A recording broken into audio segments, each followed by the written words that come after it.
आज जनता दरबार आहे ठाण्यामध्ये। वनमंत्री गणेश नाईक यांचा हा चौथा जनता दरबार आहे आणि त्यासाठीच माजी खासदार संजीवजी नाईक आलेले आहे। सर, आजच्या जनता दरबाराबद्दल काय सांगाल? चौथा जनता दरबार होतोय, कसा आहे ठाणेकरांचा प्रतिसाद? इतके दिवस तुम्ही बघताय, वनमंत्री झाल्यापासून गणेश नाईक हे जनता दरबार घेताय ठाण्यामध्ये, कसा प्रतिसाद मिळतोय? खरं म्हणजे हे महायुतीचं सरकार हे जनता विमुख सरकार आहे। जनतेच्या प्रश्नांची उकल करणं, त्यांच्या प्रश्नांना वाव देणं, त्यांना मांडण्यासाठी आणि त्यांच्या प्रश्नांची सोडवणूक करणं हे सत्ताधारी म्हणून हे निश्चितपणे महायुतीच्या सर्व नेतृत्वाचं आहे। आदरणीय देवेंद्रजी फडणवीस साहेब यांच्या नेतृत्वाखाली आणि दोन्ही उपमुख्यमंत्री एकनाथ शिंदे साहेब आणि सन्माननीय अजितदादा हे आणि सर्व तिन्ही पक्ष मिळून हा कारभार पुढे घेऊन चाललेत। पालकमंत्री म्हणून पालघर जिल्ह्यामध्ये नाईक साहेबांचं एक दायित्व आहे, ते पूर्ण करत असताना मूळ ठाणे जिल्हा जो आहे हा महत्त्वाचा जिल्हा आहे। इथे अनेक लोकांच्या अडचणी आहेत आणि ते करत असताना मंत्री मंत्रालयात बसतात आणि काम करत असतात, पण ते जर मंत्री त्या शहरांमध्ये मुख्य, कारण ठाणे हे जिल्ह्याचं प्रमुख स्थान आहे, इथे विविध प्रकारचे लोक आपल्या समस्या घेऊन येत असतात। कलेक्टर असतील, पोलीस कमिशनर असतील, ग्रामीण पोलीस असतील, तर हे योग्य ठिकाण आणि माननीय गणेशजी नाईक साहेब हा जनता दरबार हे मागची 30 वर्ष घेत आहेत। त्याच्यामुळे जेव्हा जेव्हा ते सत्तेच्या केंद्रामध्ये राहिले त्यांनी लोकांची सोडवणूक करण्यासाठी असं दरबाराने याला, मला असं वाटतं की माननीय मुख्यमंत्री साहेबांच्या नेतृत्वाखाली जो विकास चालू आहे त्याच्यामध्ये अशा जनता दरबारातून लोकांची उकल होत असते आणि लोकांचे प्रश्न सुटत असतात। या ठिकाणी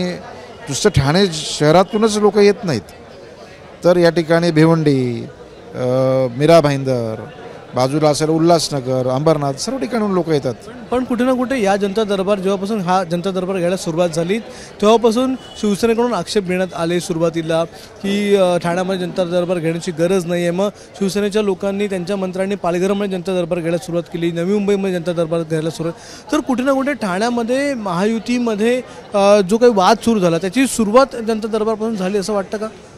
नाही नाही नाही नाही, असा कुठलाही वाद नाही आहे। बघा, माननीय मुख्यमंत्री साहेबांनी ह्या संदर्भामध्ये स्पष्टता केली की नाही आपल्याला माहिती असेल। बघा की पहिला जनता दरबार जेव्हा केला तेव्हा त्याच वेळेस आमचे श्रेष्ठ नेतृत्व माननीय मुख्यमंत्री देवेंद्र फडणवीस साहेबांनी हे स्पष्ट केलं की प्रत्येक मंत्र्यांनी हे दरबार घेतले पाहिजेत आणि दरबार घेणं म्हणजे काय वाईट काय, याच्यामध्ये काहीच नाही आहे आणि सर्वांनी घेतलं पाहिजे। प्रत्येकाने आपापल्या जी काही खातं आहे त्याच्या अनुषंगानं जेवढे लोकांचे प्रश्न सुटतील तेवढं चांगलं आहे। मला वाटतं काही अशी लोक आहेत की ज्यांना महायुतीमध्ये मिठाचा खडा टाकायचा आहे। नाईक साहेबांनी कधीच कुठलं व्यक्तिगत कोणावरती टीका केलेली नाही आहे, कधी व्यक्तिगत विषय नाही आहे। माझी तिन्ही पक्षाचे नेतृत्वांच्या माध्यमातून विनंती आहे सर्व नेते लोकांना की आपण याच्यामध्ये कुठेही राजकारण न पाहता लोकांची सोडवणूक करण्याच्या दृष्टिकोनातून जर बघितलं तर निश्चितपणे याच्यामधला जो तिढा आहे किंवा मतभिन्नता आहे ती राहणार नाही आणि जास्तीत जास्त लोकांचे प्रश्न या ठिकाणी सुटतील। पण गेल्या काही दिवसांमध्ये गणेश नाईक यांनी नाव न घेता कधी एकनाथ शिंदे यांच्यावर टीका केली, कधी श्रीकांत शिंदे यांच्यावर टीका केलेली आहे आणि महायुतीमध्ये म्हणजे युती म्हणून लढायचं की नाही यावर देखील गणेश नाईक म्हणालेले आहेत की जर कोण तुम्हाला नको असेल तर मी स्वतः पुढाकार घेईन हे युती तोडण्यासाठी ठाण्यामध्ये आणि आपण एकटे ठाण्यामध्ये लढू शकतो। अशा अनेक वेळा त्यांची वक्तव्ये जी आहेत ती अनेक वेळा बाहेर आलेली आहे, त्याच्यावरून मग शिवसेनेच्या लोकांनी आपल्यावर टीका केलेली आहे।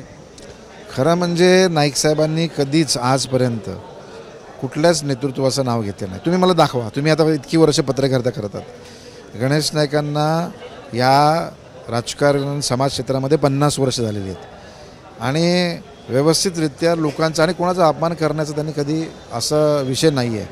परंतु मला समजत नाही की जे काही नेतृत्व मंडळी आहेत त्यांना अशा पद्धतीचं स्वतःवरती घेण्याची आवश्यकता नाही आहे असं मला वाटतं। दुसरी गोष्ट, या ठिकाणी युती करण्याचं, महायुती करण्याचा हा पूर्ण अधिकार पूर्ण वरिष्ठ नेतृत्व मंडळी करणार आहेत आणि उद्या जर ठरलं की युती करायची आहे तर युती होणार त्या ठिकाणी। दोन्ही नेते एकत्र या ठिकाणी पक्षा महायुतीसाठी प्रचार करताना दिसू शकतात. 100% जेव्हा नेतृत्व जेव्हा निर्णय घेईल, बघा नाईक साहेब नेहमी सांगतात, गणेशजी नाईक काय म्हणतात की जेव्हा माझ्या कार्यकर्त्याला वाटेल की माझ्यावर अन्याय होतोय आणि तो एक मंत्री म्हणून नेतृत्व म्हणून माझ्याकडे येईल की बाबा माझ्यावर अन्याय होतोय, तर मी ती गोष्ट माझ्या वरिष्ठांना कळून त्यांच्यासमोर मांडणार आणि त्यावर त्या ठिकाणी श्रेष्ठ नेतृत्व निर्णय घेईल. याच्यामध्ये चूक काय आहे मला सांगा ना.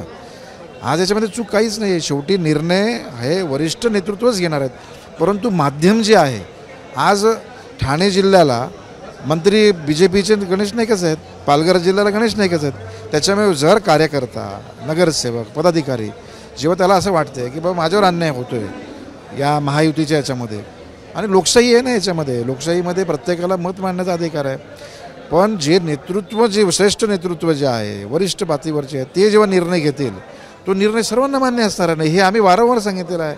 परंतु याचा अर्थ कार्यकर्त्यांचं ऐकायचं नाही असं होत नाही. आणि या ठिकाणी संपर्क मंत्री भारतीय जनता पक्षाचं नेतृत्वाने नियुक्त केलं ना अधिकृतरित्या, मग त्यांचं काम काय आहे पक्ष म्हणून. परंतु आता जो जनता दरबार होतोय हा काय पक्षाचा विषय नाही आहे, इथे जनतेचा विषय आहे. आणि हा विषय लोकांमध्ये, फक्त मला पुन्हा विनंती करायची आहे सर्व नेतृत्वांना की कृपया करून याच्यामध्ये कुठलं राजकारण न पाहता जास्तीत जास्त लोकांच्या समस्या कशा सुटतील याच्याकरता बघावं, नका राजकारण करावं.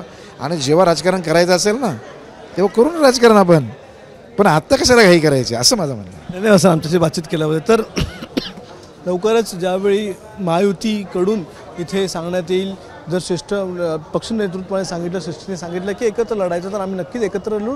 पण ज्यावेळी राजकारण करायचं असेल त्यावेळी आम्ही राजकारण देखील करू, असं संजीव नाईक यांनी सांगितलेलं आहे. कॅमेरामन विजयसह अक्षय भाटकर, ABP माझा, ठाणे. ABP माझा, उघडा डोळे बघा नीट.